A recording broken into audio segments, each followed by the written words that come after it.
Welcome in, everyone. If you're joining us today, I know you're a focused learner. You're looking for the unvarnished truth behind the data, right? You want clarity, structure, and you really want to understand the exact mechanics of what's happening in the energy sector right now.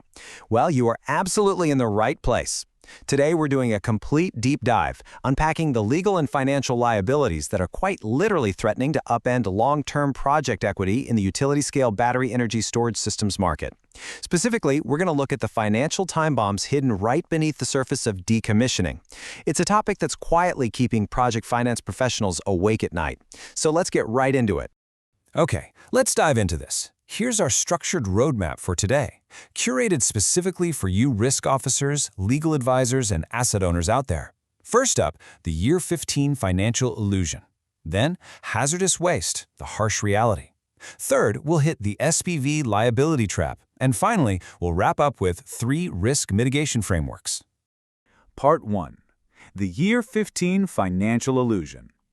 You know, financial models are amazing. They just love to take incredibly chaotic, unpredictable physical realities and tuck them away into these perfectly tidy little assumptions. And 15 is that magic number in utility-scale financial modeling. It's typically when standard power purchase agreements dry up and original equipment warranties just completely expire. But in standard models, dealing with these massive battery systems at year 15 is basically treated as a low-cost, distant administrative task, almost an afterthought. Because project finance relies on discounted cash flow analyses, a cost projected 15 years into the future is, well, heavily discounted. It looks almost completely negligible on a spreadsheet today. It's a very comforting thought, but honestly, it's an incredibly dangerous lie. Now, what's really interesting about this slide is the stark contrast here. The prevailing industry myth is so simple. When year 15 rolls around, recycling credits are going to neatly offset the final decommissioning bill. The whole assumption is you just recycle the valuable metals, collect your credit, and boom, it zeroes out the cost of removal. Neat and tidy, right? But the reality is way messier. Tightening environmental regulations are bringing in severe tail-end costs that completely shatter that assumption. The legal landscape for these massive battery installations is evolving so fast, and those old assumptions of a net zero decommissioning costs are literally falling apart under the weight of new compliance requirements. Which brings us to part 2, hazardous waste, the harsh reality. Let's drop the hammer on what's actually happening out there. This is exactly where those clean, beautiful financial models violently collide with physical, legally binding realities. Exhausted lithium-ion systems aren't just being treated as standard industrial scrap anymore. Nope, they are increasingly being classified at both the federal and state levels as straight-up hazardous waste. And this makes sense, right? You've got toxic fluorinated electrolytes, heavy metals like cobalt and nickel, and those persistent fire risks from thermal runaway, even in degraded cells. This classification triggers a whole new, incredibly expensive tier of compliance. We're not talking about a quick landfill run or a basic salvage operation here. We are talking about strict, legally enforced end-of-life recycling obligations, mandatory residual chemical containment protocols to ensure absolutely nothing is leaked into the soil, and rigorous site clearance to prevent any toxic leaching. Treating the removal of these chemically complex grid-scale systems as just some simple salvage job, it's a dangerous, industry-wide delusion. Moving on to part 3, the SPV liability trap. Because we have to ask, who exactly gets left holding the bag when this massive gray area finally becomes a reality?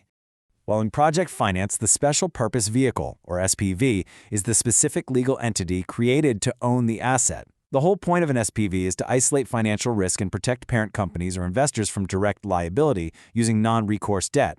But here's the structural irony, and frankly, the trap. Under these tightening environmental rules, the legal entity that owns the physical asset at the time of decommissioning is legally designated as the waste generator. Yep, the SPV is the waste generator. So the absolute legal liability for all that intense hazardous waste management we just talked about sits squarely on an entity that by year 15 might have 0 active revenue streams and absolutely no capital left to actually pay for the cleanup. Let's move to and see how this builds across the project lifecycle. In year 1, system installation, everyone's involved, everyone's happy, the capital is just flowing. But jump to years 5 through 10, and those critical system warranties start to expire. That operational safety net shrinks. Then, years 11 through 14. The original EPC firm or the parent developer that initially championed the project, they've conveniently moved on to new ventures. Contracts are filled, and they've effectively ghosted the project. And then year 15 hits. The original players are completely gone, the warranties are dead, and the SPV is left totally exposed. standing all alone with a severe federal or state legal mandate to safely dismantle and remediate a hazardous site. I want you to consider this quote from our source material very carefully. These severe tail-end costs can, literally, wipe out residual project equity. Let that sink in for a second. We are not talking about a minor O&M budget overrun here, or some temporary dip in the internal rate of return. We're talking about an existential threat to the investment, a ticking financial time bomb. Because decommissioning was historically treated as this distant, heavily discounted afterthought, the sheer sudden legal cost of hazardous waste compliance at the end of the project's life literally has the power to completely vaporize whatever remaining value the asset holds. That brings us to our final section, Part 4, 3 risk mitigation frameworks. Because if you're managing these assets, panic just isn't a strategy. We need actionable solutions, and we need them now. So, the crucial point is that we must protect long-term project equity before this trap snaps shut. Step 1, update your financial models immediately. You've got to stop assuming recycling credits will miraculously bail you out. Instead, you need to model your cash flows around strict hazardous waste compliance and worst-case scenario disposal fees. Step 2, structure your SPV balance sheets to reflect this unvarnished reality. This might mean setting up dedicated sinking funds, funding escrow accounts straight from operating cash flows, or securing surety bonds way before year 15 ever arrives. That money for site clearance? It needs to be there in hard cash, not just theory. And Step 3, implement risk mitigation long-term provisions into your contracts today.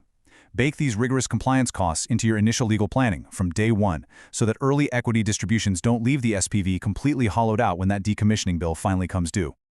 The illusion of the easy, cost-neutral year 15 decommissioning is over. The legal reality is officially here. So look at your spreadsheets, look at the tightening regulations, and ask yourself, is your project equity actually protected? Risk officers, legal advisors, and asset owners, how are you structuring your long-term provisions right now to account for these tightening hazardous waste rules? Thank you so much for joining me for this explainer. I highly encourage you to take this exact question back to your teams today.